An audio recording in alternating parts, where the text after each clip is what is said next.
Is Benjamin Netanyahu dead? Or is the world watching the birth of another viral war rumor? Within hours, social media exploded with shocking claims that Iran's Revolutionary Guard launched a massive missile strike targeting Netanyahu's office, and that his fate was uncertain. Dramatic headlines, fiery visuals, and bold statements quickly flooded timelines, leaving millions asking the same question: did a direct hit just change the course of Middle East history? In this video, we're not reacting to hype.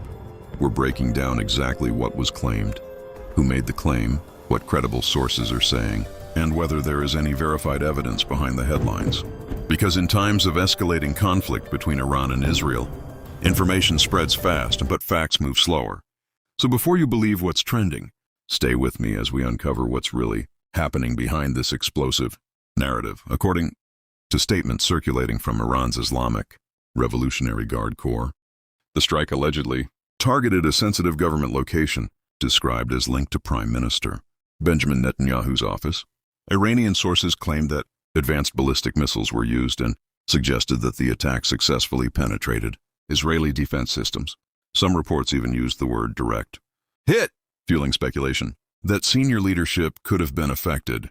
However, it's important to understand the source of these claims. They originate from Iranian military channels and affiliated media outlets. At this stage, the language being used is strategic and political, designed to send a message during a period of heightened tension between Iran and Israel. There has been no independently verified evidence released publicly showing confirmed damage to Netanyahu's office or proof of casualties connected to him. Still, the dramatic framing of the announcement was enough to ignite global attention and push the story into trending territory almost instantly. Verified sources say, now here's where things get critical. Despite the intensity of the claims, major international news agencies and verified global outlets have not confirmed that Benjamin Netanyahu was harmed or killed in any strike. Reports covering the situation clearly state that while Iran announced an attack, there is no independent verification proving that Netanyahu's office was destroyed or that he was inside any targeted location. Situations like this, confirmation typically comes quickly if something of that magnitude actually occurs, especially involving a sitting prime minister. Yet, no official Israeli government statement has declared a national emergency tied to his death, and no credible international source has reported confirmed casualties involving him. This silence from verified channels strongly suggests that the viral claims may be exaggerated, politically motivated, or part of psychological warfare tactics that often accompany military escalations. In modern conflicts, narratives can be just as powerful as missiles, and sometimes controlling the headline becomes the real objective. As of the latest credible updates, there is no verified evidence that Benjamin Netanyahu has been killed or seriously injured. In fact, reports indicate that Israeli leadership structures remain operational, and there has been no official announcement declaring a leadership crisis. In a situation involving a head of government, confirmation would come rapidly through multiple diplomatic and media channels worldwide, and that has not happened. This strongly suggests that the viral narrative about his death is not supported by reliable proof. It's also important to recognize how quickly misinformation spreads during high-tension geopolitical events. Social media algorithms reward shock value, not verification.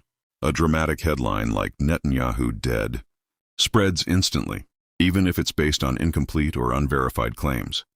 Until an official confirmation is issued by credible authorities, the responsible conclusion is that Benjamin Netanyahu remains alive, and the claims surrounding his death remain unproven. The bigger picture. Behind the headlines, what we're witnessing right now isn't just a military escalation. It's also an information war. Tensions between Iran and Israel have been building for years, and in moments like this, strategic messaging becomes a powerful weapon. Announcing a strike on a leader's office, even without confirmed proof, can shift global attention, influence public perception, and create psychological pressure. But history shows us that during conflicts, initial claims are often dramatic, while the truth takes time to surface.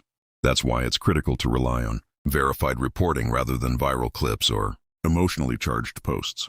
At this moment, there is no confirmed evidence that Benjamin Netanyahu has been killed, and until official sources state otherwise, Any claim suggesting his death remains speculation. In times of global tension, the most powerful thing you can do is pause, question, and verify, because in modern warfare, misinformation spreads faster than missiles.